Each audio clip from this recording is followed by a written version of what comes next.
essa noite fria, né? Tenho o privilégio de estar aqui para compartilhar uma palavra com os irmãos. Eu estava com bastante saudade de estar aqui, né, na igreja. Segundo culto que eu venho desde que começou esse distanciamento. E aí a Andréia tinha me chamado com antecedência, faz mais ou menos 1 hora que ela me avisou que eu ia trazer uma palavra de reflexão. Eu vou compartilhar um texto que eu li esses dias, no Salmo 71. E eu confesso que eu tinha uma ideia de que salmos eram... Quando tinha alguém que falava assim, eu li um salmo hoje, eu pensava, crente preguiçoso. Para mim, salmo, provérbios, era coisa de crente preguiçoso, que não queria ler a história, não queria estudar, né? E Deus, ele tem quebrado muitos conceitos meus nesse período que eu estou em casa, que a gente está em casa, né? E um é esse, né? Eu tenho aprendido muito com os salmos, Deus tem falado muito comigo, e através de mim, pelos salmos. E esse salmo, que é o Salmo 71, vou fazer a leitura dele todo, mas eu vou lendo, parando, comentando o que Deus falou comigo quando eu li ele nessa semana passada, eu acho. E a gente não sabe o autor, alguns atribuem esse salmo a Davi, mas não se tem certeza, então a gente vai falar o salmista, né? A gente não tem certeza. Mas é um salmo que diz assim: Em ti, Senhor, busquei refúgio. Nunca permitas que eu seja humilhado. Resgata-me e livra-me por tua justiça. Inclina o teu ouvido para mim e salva-me. Peço-te que sejas a minha rocha de refúgio, para onde eu sempre possa ir. Dá ordem para que me libertem, pois és a minha rocha e a minha fortaleza. Livra-me, ó meu Deus, das mãos dos ímpios e das garras dos perversos e cruéis. Eterno, dependo de ti. Tu me sustentaste. Desde as entranhas de minha mãe, eu sempre te louvarei. Tornei-me um exemplo para muitos, porque tu és o meu refúgio seguro. Do teu louvor transborda a minha boca, porque o tempo todo proclama o teu esplendor. Então, nesse salmo, o salmista ele começa falando que ele buscou refúgio em Deus. E é interessante porque refúgio é algo que a gente busca quando a gente se vê numa situação onde a gente não tem um escape, uma escapatória, ou então a gente está numa situação, por exemplo, de seca, num deserto, a gente quer se refugiar, ou então a gente está fugindo de uma perseguição, então a gente está fugindo de uma guerra. Então, o refúgio ele é sempre um lugar de descanso, um lugar de respirar, né? Um lugar da gente poder parar para pensar, para colocar os pensamentos no lugar. E o salmista aqui ele vai falar que ele buscou esse refúgio no Senhor. Né? Esse momento que a gente está passando, as pessoas têm buscado refúgio, mas elas têm buscado refúgio em outras coisas que elas podem até aparentar que dão aquela sensação de alívio, mas elas não dão um refúgio verdadeiro. Só o nosso Deus ele é capaz de dar um refúgio verdadeiro para nós, né? Como diz ali Paulo, agora eu não lembro onde que está, se é aos Filipenses, mas quando ele fala que a paz de Deus ela excede todo entendimento. Então só Deus é capaz de dar esse tipo de refúgio, que não é um refúgio circunstancial, mas independente do que a gente está vivendo, ele consegue fazer com que a gente tenha paz, com que a gente tenha calma, né, no nosso coração. E aí o salmista ele vai falar aqui no 3, peço-te que sejas a minha rocha de refúgio para onde eu sempre possa ir.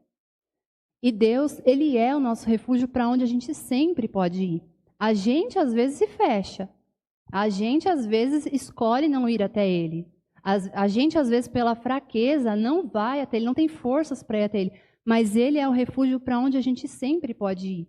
Né? Não existe circunstância, tempo, momento, lugar, clima, nada que faça com que Deus se torne um refúgio que a gente não possa ir. Né? Ele é o refúgio para onde a gente sempre pode ir. E aí ele vai falar, no versículo 5, eu acho interessante porque ele começa assim, mais para frente a gente vai ver que esse salmista ele já era de idade. Ele já tinha os cabelos brancos, já era... não que cabelo branco simbolize idade, né? Que eu já tenho vários, mas ele vai falar no 18 que ele já está velho e de cabelos brancos, né? Mas aqui no 5 ele fala assim: pois tu és a minha esperança desde a juventude. Só que embaixo ele fala assim: desde o ventre materno eu dependo de ti. Então, o que eu entendo é que ele falou assim: O Senhor está comigo e é a minha esperança desde a juventude. E aí ele pensa melhor, fala, aliás, desde antes disso, desde o ventre materno. Né? E ele traz à memória isso, que Deus ele está com ele, é a esperança dele, desde antes dele nascer. Né? A gente sabe que hoje em dia, quando está ocorrendo uma gestação, existe vários tipos de exame para ver se o bebê está bem, para acompanhar o desenvolvimento, né, para ver o crescimento, mas que, na verdade mesmo, quem está acompanhando de perto aquele desenvolvimento é o Senhor. Porque os exames a gente faz, né, uma vez aqui, uma vez lá, de vez em quando, nem sabe direito, né, Eclesiastes vai falar, assim como está fora dos nossos olhos a formação do bebê, assim é o agir de Deus. Então, mesmo com toda a tecnologia, com todo o recurso que a gente tem, quem está lá, juntinho, pertinho, olhando, vendo, sabendo, entendendo o que está acontecendo, é o Senhor. E esse salmista, ele lembra disso, ele fala, o Senhor cuida de mim e a minha esperança desde o ventre materno, né? E desde a minha juventude. E aí no 8 ele fala, no 7 ele fala, tornei-me um exemplo para muitos, porque tu és o meu refúgio seguro. Quando a gente coloca de verdade a nossa vida como estando refugiado em Deus, a gente se torna um exemplo. Porque as pessoas, elas olham, eu comentei outro dia, né? Se a nossa vida fosse isenta de problemas, as pessoas iam olhar e falar, nossa, aquela pessoa lá tem Deus e não tem problema. Mas a gente tendo problema, as pessoas olham e falam, aquela pessoa tem Deus, tem problema, mas ela continua a vida como se não tivesse problemas, né? Ela continua firme, continua com esperança, continua com alegria, continua, né, com paz no coração. Então, ele fala que se tornou um exemplo, mas por que ele era um exemplo? Por causa dele? Não, porque Deus era o refúgio seguro dele. E Deus é o nosso refúgio seguro, né? Nós temos que ser esse exemplo para o mundo, de olhar para nós e ver a gente está na mesma condição, né? A gente também está em situação de, muitas vezes, de luto, de perda. A gente também está em situação de não poder ver algumas pessoas que a gente gostaria, né? E de não poder desenvolver as atividades que a gente desenvolvia. Mas nós temos Deus como um refúgio seguro, né? Nós temos a esperança nele. No 8 ele fala, do teu louvor transborda a minha boca. Uma coisa que Deus tem me ensinado muito nesses dias é que lá em Eclesiastes vai falar que tem tempo para chorar, para rir, para abraçar, para afastar de abraçar, mas não fala que tem um tempo para adorar e um tempo para deixar de adorar, né? A nossa adoração, ela é independente da circunstância, ela é independente do tempo. E é difícil adorar a Deus quando a gente está numa situação... Tem os dois, né? Tem gente que quando está muito bem, esquece de Deus. E tem gente que quando está numa situação muito difícil, tem dificuldade de adorar a Deus. Eu me enquadro mais no segundo, né? Quando eu estou bem, é difícil eu esquecer de Deus. Quando eu estou numa situação muito difícil, às vezes me faltam forças, né? A gente se sente às vezes muito triste, muito chateado com as coisas. Mas Deus espera que a gente louve Ele em todo o tempo, que a gente adore Ele em todo o tempo. Aí, continuando do versículo 9, fala assim, não me rejeites na minha velhice. Não me abandones quando se vão as minhas forças. Pois os meus inimigos me caluniam, e os que estão à espreita juntam-se e planejam matar-me. Deus o abandonou, dizem eles. Persigam-no e prendam-no, pois ninguém o livrará. Não fiques longe de mim, ó Deus. Ó meu Deus, apressa-te em ajudar-me. Pereçam humilhados os meus acusadores e sejam cobertos de zombaria e vergonha os que querem prejudicar-me. Mas eu sempre terei esperança e te louvarei cada vez mais. A minha boca falará sem cessar da sua justiça e dos seus incontáveis atos de salvação. Falarei dos teus feitos poderosos, ó soberano Senhor. Proclamarei a tua justiça, unicamente a tua justiça. Desde a minha juventude, ó Deus, tens me ensinado e até hoje eu anuncio as suas maravilhas.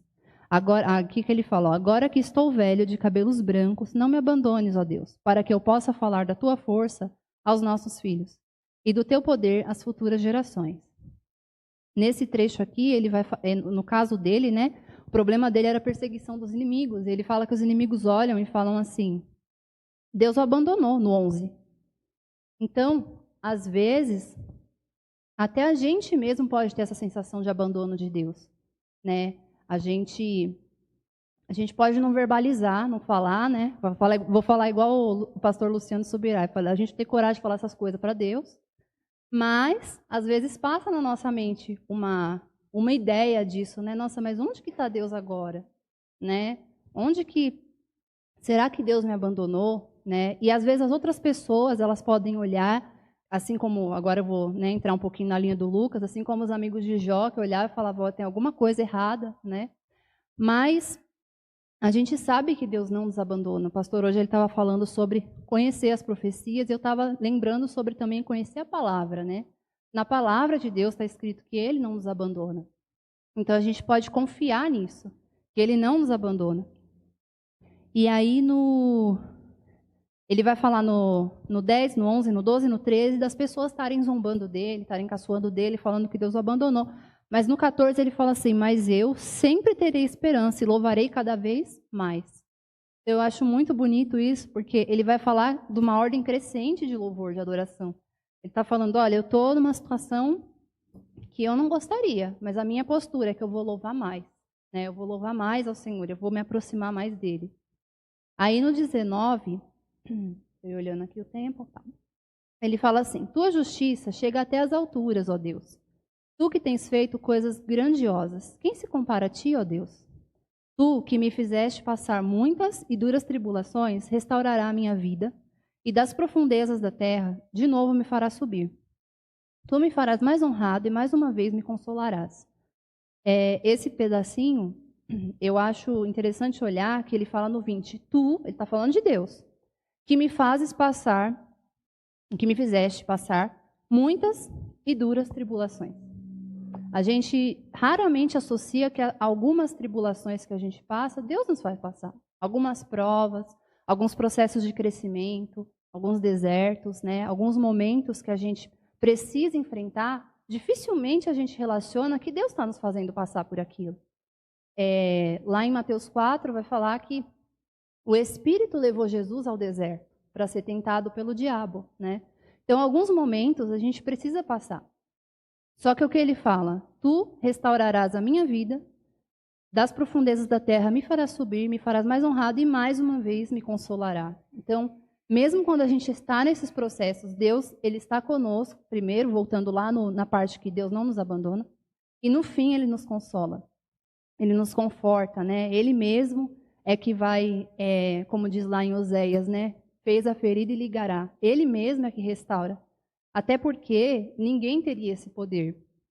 Quando a gente está num momento desse, os amigos podem até falar alguma coisa para encorajar a gente, mandar uma pregação, mandar um louvor, e tudo isso é muito bem-vindo. Mas quem de fato consegue alcançar o nosso coração é o Senhor.